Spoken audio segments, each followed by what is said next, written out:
Mary Kay Cabot wasn't alone in questioning Shedeur Sanders, but she was loud, early, and wrong.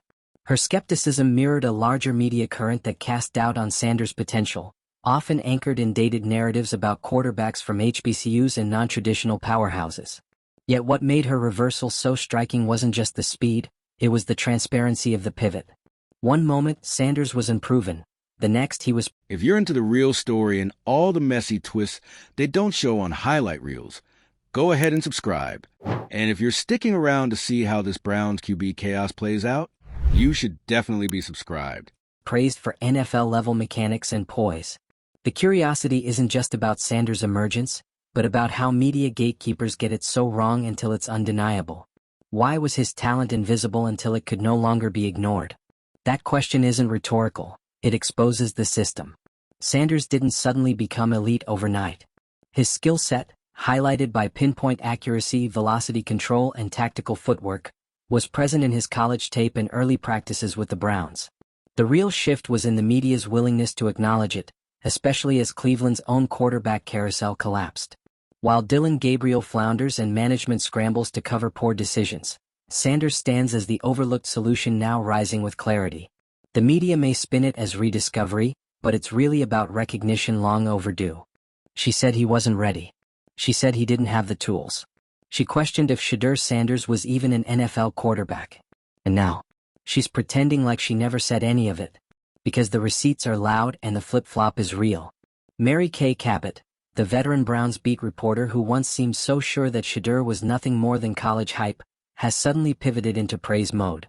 But here's the thing, the internet doesn't forget, and neither do fans who've been watching this saga unfold from the beginning. Let's rewind. When the buzz first started linking Shedeur Sanders to the Cleveland Browns, a lot of people in sports media weren't buying the hype. Mary Kay was one of the loudest. Despite a college resume stacked with stats, accuracy, and pocket presence, Shedeur's name brought out the skepticism. He came from an HBCU. He transferred to Colorado. And of course he's the son of Deion Sanders, so in the eyes of some, that automatically meant flash over substance. Instead of evaluating the tape, a chunk of the sports world, Mary Kay included, fell into the same tired pattern we've seen too many times. Downplay the black quarterback until he gives you absolutely no choice. Then once he proves you wrong, pretend like you were rooting for him all along. Sound familiar? The early coverage of Shedeur focused more on his background than his ability.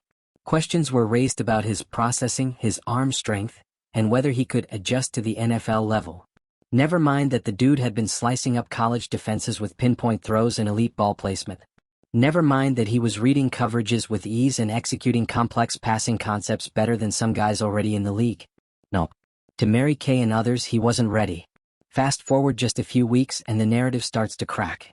Shedeur gets some preseason reps. His practice performances leak out. And what do we see? Touch passes with perfect timing. Throws layered over defenders with veteran-level precision. Ball speed control that NFL coaches drool over. Suddenly, the whispers turn into murmurs, and the same people who called him overrated are now calling him surprisingly impressive. Surprising to who? Because if you actually watched Shedeur play, at Jackson State or Colorado, you already knew. The accuracy, the timing, the composure. It's not new. The only thing that changed was that people like Mary Kay were finally forced to open their eyes. But what makes this even more awkward is the timing. Because while Shedeur was quietly proving himself on the field, the Cleveland Browns were busy unraveling in real time. The front office made the puzzling decision to trade away their starting quarterback early in the season, hoping that Dillon Gabriel would somehow hold it down. He didn't. The offense is a mess. The passing game is stagnant. Gabriel's performances have ranged from mediocre to unwatchable. And fans are rightfully asking, how did management fumble this badly? Now here's where things get really uncomfortable for the Mary Kays of the world. Because the team is collapsing, the quarterback room is in shambles, and there's this calm, composed, wildly talented guy named Shedeur Sanders just waiting in the wings. The same guy you dismissed as not NFL ready, might be the only person capable of salvaging this season. The irony writes itself. And yet, instead of owning the initial doubts or admitting that bias played a role, some members of the media are trying to act like they were believers all along. Suddenly, Mary Kay is praising Shedeur's footwork, his NFL poise, and his ability to stay ready. As if nobody remembers the interviews, the tweets, the podcasts where she downplayed him. But this is bigger than one reporter getting caught in a flip-flop. This is about the pattern. We've seen it time and time again. Young black quarterbacks have to be perfect just to be taken seriously. They're questioned more, scrutinized harder. And the moment they show even a sliver of greatness, the same people who doubted them flip their narratives like it never happened. Why did it take undeniable preseason tape for Mary Kay to acknowledge what was there all along? Why did it take the Browns' offense completely imploding before people started talking about Shedeur as a real option? The truth is, the NFL, and the media that covers it, has a race problem when it comes to quarterback evaluations. The stereotypes about leadership, intelligence, and decision-making still linger. And Shedeur Sanders is just the latest name in a long list of quarterbacks who've had to fight through that noise. But here's the thing about Shedeur. He's been silent through all of it. No clapbacks. No Twitter rants. No press conferences throwing shade. Just work. While the Browns' front office was scrambling and the offense was falling apart, Shedeur was staying ready. Studying film. Grinding in practice. Doing exactly what a future franchise quarterback is supposed to do: prepare, wait, and step up when called. And make no mistake, that call is coming. Because whether the Browns realize it now or 3 games too late, their best shot at turning this disaster of a season around is sitting right there. Shedeur's skill set isn't theoretical, it's proven. He's got the touch, the reads, the arm talent, and the mental toughness. More importantly, he plays the kind of football that elevates everyone around him. Receivers suddenly look more open. Drives start to feel winnable. The offense, for the first time all year, might actually move with rhythm. That's not hype. That's what good quarterbacks do. And the funniest part? If Shedeur comes in and saves this team, you know what's going to happen next. Mary Kay and others will act like they always believed. They'll run segments about his underdog story and do full rebrands as Shedeur fans. As if they weren't the same people questioning his right to even be in the conversation. But we know. We know who wrote him off before he had the chance to prove himself. We know who focused more on his school than his stats. We know who tried to gatekeep the quarterback position based on old narratives.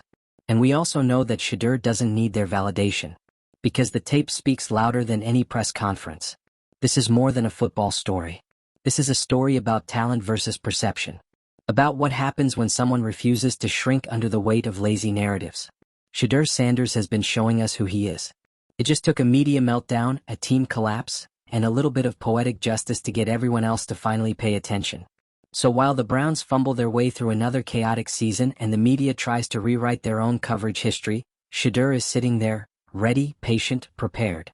And when that starting spot opens up, the same people who dismissed him will be the first in line to say they saw it coming.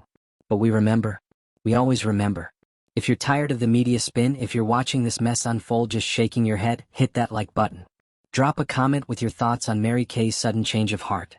And if you want to keep up with more drama like this, media chaos, football meltdowns, and narrative disasters, make sure to subscribe. Because this story is far from over. This whole mess is the exact kind of NFL soap opera that plays out every season. Only this time the script is so transparently flawed it feels like a rerun. A team in desperation, a fan base losing faith, a quarterback with all the tools waiting patiently, and a media figure trying to edit her own role in the narrative. Mary Kay isn't just backtracking. She's practically sprinting in reverse.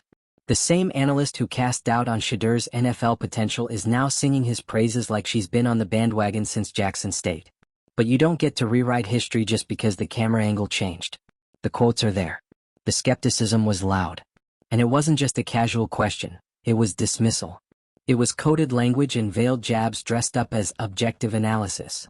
It's not just about being wrong. It's about why she was wrong.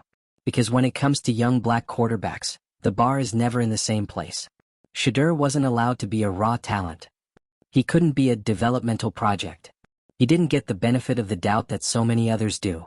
Despite leading complex offenses in college, despite showing clear growth year over year, he still got slapped with that outdated label, not NFL ready. Ready for what, exactly? Ready to throw better than the guy currently under center in Cleveland? Because Dillon Gabriel has been doing everything but that. And while Mary Kay was busy praising footwork and poise in hindsight, fans were stuck watching an offense that looked like it was being run from a flip phone. You don't get to erase that. You don't get to flip the script now that Shedeur has silenced the critics with actual play. The double standard is just too loud to ignore. Because when a quarterback from a blue blood school struggles, it's growing pains. When Shedeur dominates in college, it's not the same level of competition. When a white QB throws picks in preseason, It's just shaking off rust. When Shedeur drops dimes in practice, it's only practice. The moving goalposts are exhausting. And yet, Shedeur stayed quiet. Not because he doesn't see it, but because he doesn't need to prove anything with words. He's letting his performance do the talking, and it's been screaming since day one. He's got the NFL touch throws. He's got the mechanics. He's got the command of an offense. And above all else, he's got the patience to wait through all this noise without making it about him. That's leadership. Meanwhile, Cleveland's quarterback situation is bordering on farce. The front office thought they were playing 4D chess by trading away their starter early in the season. Bold move, that backfired spectacularly. Now they're stuck watching Gabriel struggle to hit basic reads while the offense collapses week after week. And every week that goes by, the calls for Shedeur get louder. Not from just the fans, but from within the locker room, from analysts who actually did believe in his tape, from teammates who've seen the throws, felt the velocity, caught those perfectly timed slants in stride. They know. And honestly, so does Mary Kay. She's just hoping no one remembers what she said before the preseason highlights dropped. But that's not how this works. You don't get to question a guy's NFL intelligence and then pivot to praising his processing speed without owning the about face. Because it's not just that Shedeur proved her wrong, it's how he did it. Quietly. Methodically. With actual performance, not hype. And the Browns? They don't deserve him yet. Not with how they've handled this. Not with how they allowed a clearly inferior quarterback to start while their most promising talent sat waiting. It's one thing to develop a young QB, it's another to ignore him while the team crashes and burns, only turning to him when there's nothing left to lose. Shedeur Sanders isn't a desperation move. He's not a last resort. He's a franchise quarterback, and the Browns should be treating him like one. But instead, they're fumbling both the present and the future in one beautifully chaotic package. Which brings us back to the media circus. The way Mary Kay's narrative changed overnight tells you everything you need to know. It's not about evaluation, it's about perception. It's about who's allowed to be a rising star and who has to fight tooth and nail just to get in the conversation. And the fact that Shedeur has to be this good, this consistent, this professional just to even get a chance? That's the story. Because let's be honest, if Shedeur had thrown 2 picks in a preseason game, Mary Kay would have written a full breakdown on why he's not ready. But when he lights it up, suddenly it's, look at his footwork, look at his maturity. As if she wasn't the one doubting his footwork 2 weeks ago. It's selective memory, dressed up as analysis. And it's exhausting to watch. But in a way it's poetic. The team is unraveling, the quarterback room is a mess, and the one guy who's been overlooked from day one is sitting there, waiting for the opportunity that should have been his all along. And when he gets it, he's not just playing for a team, he's rewriting a narrative that was never written for him to win. That's what makes Shedeur's rise inevitable. Because he's not just another quarterback.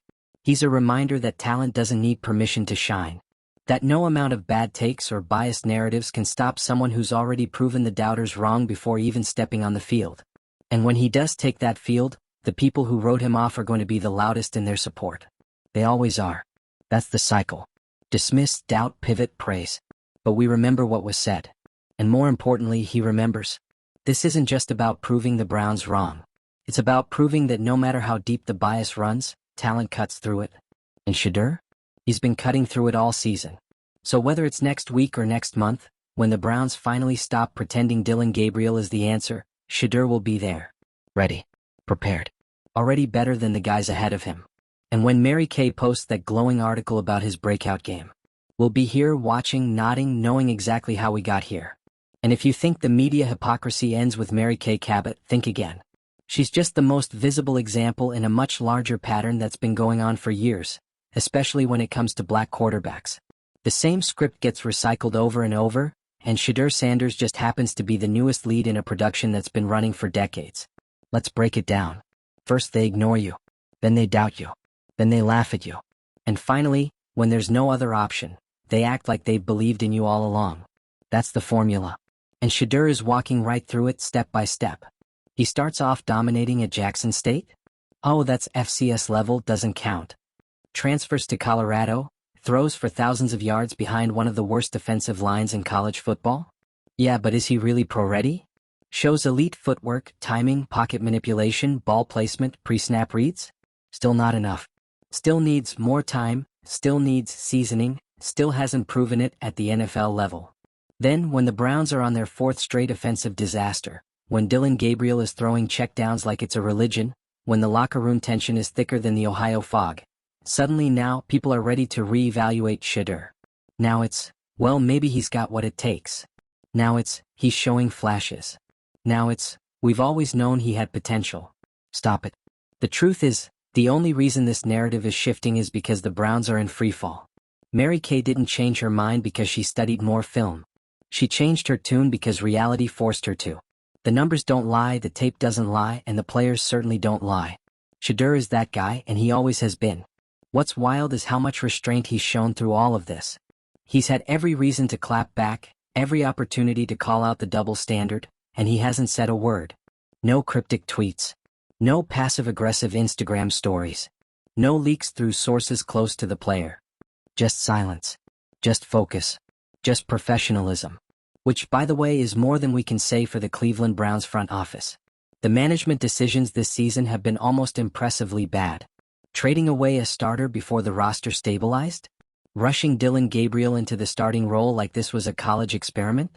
Ignoring what's been sitting right there on the bench, throwing absolute lasers in practice? That's not just mismanagement, that's malpractice. It's one thing to make a gamble. It's another to ignore the best possible outcome because you're too stubborn, or too biased, to see it. Shedeur Sanders has every trait teams claim to be looking for.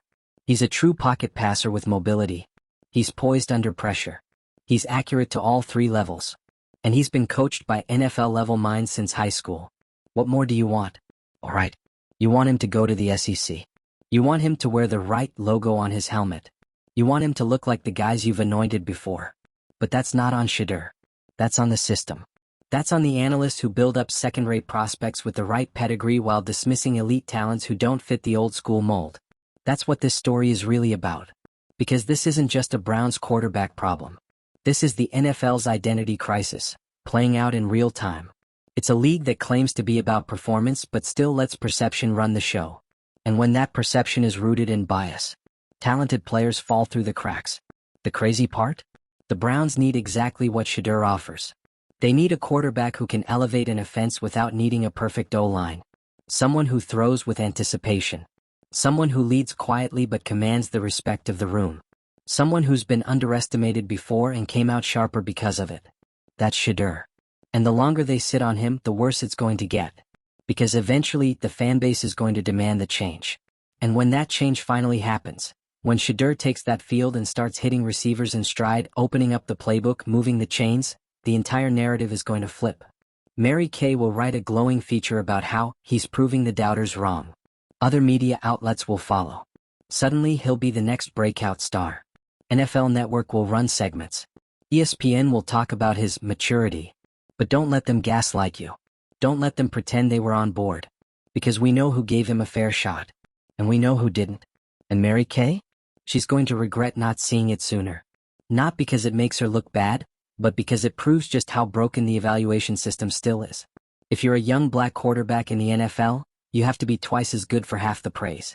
You have to be perfect to even be seen as capable. And when you are perfect, they move the goalposts again. But Shedeur? He's not waiting for their approval. He's just waiting for his chance. And when that moment comes, he's not going to just do enough. He's going to dominate. Because he's already been doing it. So let Mary Kay keep scrambling to reframe the narrative. Let the Browns front office keep pretending they're evaluating all options. Let the national media act like this is some underdog story. We know better. This is the story of a player who should have been the starter from day one. This is the story of media figures trying to cover their tracks after doubting someone for all the wrong reasons. This is the story of a quarterback who's been ready, who's earned it, and who's going to change the game the second he steps on the field. And when that happens, the receipts will be there. Here's the kicker.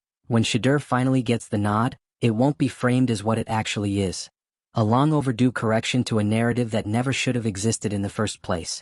It'll be framed as a redemption arc for the Browns. As if the organization had some master plan all along.